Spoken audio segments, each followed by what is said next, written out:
Hey guys and gals, how y'all doing out there today? I was just down in my new shop here, just working on my Rat 1. I thought, I haven't done a knife review in a while, so I thought, I'm wearing my SOG hat. Why not do a SOG knife? Why don't we take a look at the SOG Aegis. This is one, it's very, very lightweight, but is, I gotta say, very, very functional. Is a great slicer. I actually use it all the time at work. A lot of cardboard cutting. It's only AUS-8 steel, so you got to resharpen it a little more often, but that doesn't bother me too much. I do it myself here in my shop. So let's start at the back of it and work our way forward here. It's got the standard SOG pocket clip that a lot of people are big fans of because it buries so deep. The only thing I don't really like about it is the giant loop on the back of it. I find my pants get caught in there a lot. But if you put you just put your lanyard on there, it doesn't have a lanyard hole, so it serves that purpose. But you put it in there, it takes up the space that needs to be taken up, and then it still buries very, very deeply. But yeah, you just don't have the problem. The Zytel handle, it's a little flexy for my taste personally. But I was going for lightweight, and that's exactly what I got with this knife. If you give it a little bit of a squeeze, I mean, you can tell it's. But there are a lot of knives like that. It's it's the Zytel. It's flexible, and also this has no steel liners, so that's another contributing factor. But that again is also why it makes it light. Arc lock. A lot of SOG knives have these. It has the little safety that. I know a lot of people don't really like it. I don't really care. This one, it was, I will say, a little bit loose for my taste, so I just put a drop of super glue in there, and now I never have to worry about it again. Very good blade jimping. I'll get that right up there so you can see that.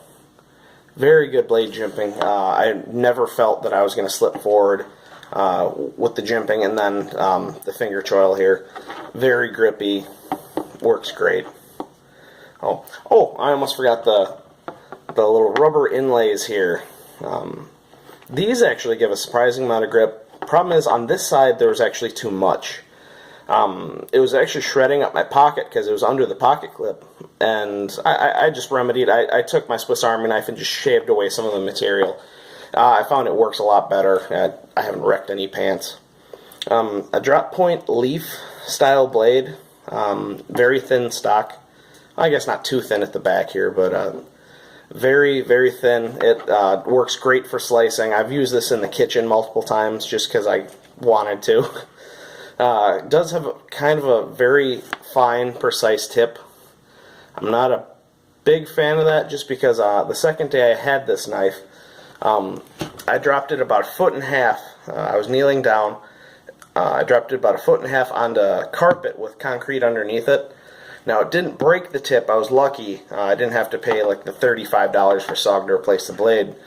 But it did ding it up pretty bad. I was able to get it out with the sharpening system I use. I just used the Lansky Deluxe sharpening system. So I took it off. I had to remove a little bit of material, but it's fine. It's pretty much back to as pointy as it was from the factory. It was very sharp from the factory, like a lot of SOGs. I've never really had a dull SOG from the factory, I will say that. All around, very cool knife. I'm going to use a couple knives here just to give you a size comparison. This is my Benchmade Griptilian. This is the Tanto.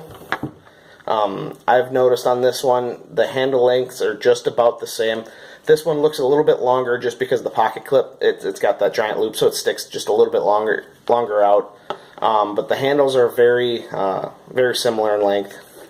Blade shape, or the blade length, I mean, are actually pretty similar. This is just shy of 3.5. This is 3.5, 3.5 inches, that is. And then I will say the weight is definitely a lot higher on the Griptilian, but that's just because this has partial steel liners. It doesn't go all the way down.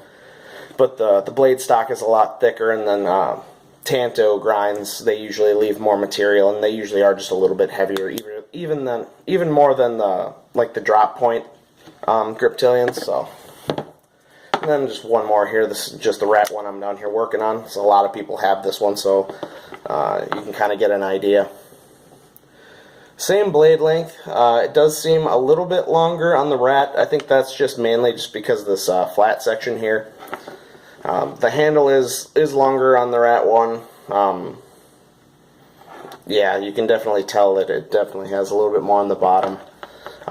Definitely a lot heavier. Again, this has full stainless steel liners. It is not skeletonized at all. Great knife, but yeah, it's a little heavy. If you don't mind heavy knives, it's okay, which I don't mind them, so it's not a problem. If you're on the fence thinking about buying this knife, honestly, I would just go for it. They make it in so many variations now. They have the black handles, they have digicam handles, they make it in a tanto blade, they make it partial serrated, they make it black, they make it stone washed. It's a good knife for the money. Usually you can find these around 60 bucks. If you do a little bit of looking, you can find them for right around 50, which is what I found mine for. Just keep your eyes open and you will be able to find one, I think. Like I said, cool knife. Alright guys, if you could, please like, comment, subscribe, let me know how I'm doing. If there's any knives you kind of want me to look into, I would appreciate it. Just like I said, just let me know. I have some more reviews coming down the line. I'm not just doing knives. I want to do some gun reviews and also some guitar and like amp reviews. You'll be seeing them coming down the line. Thanks, guys. Take care.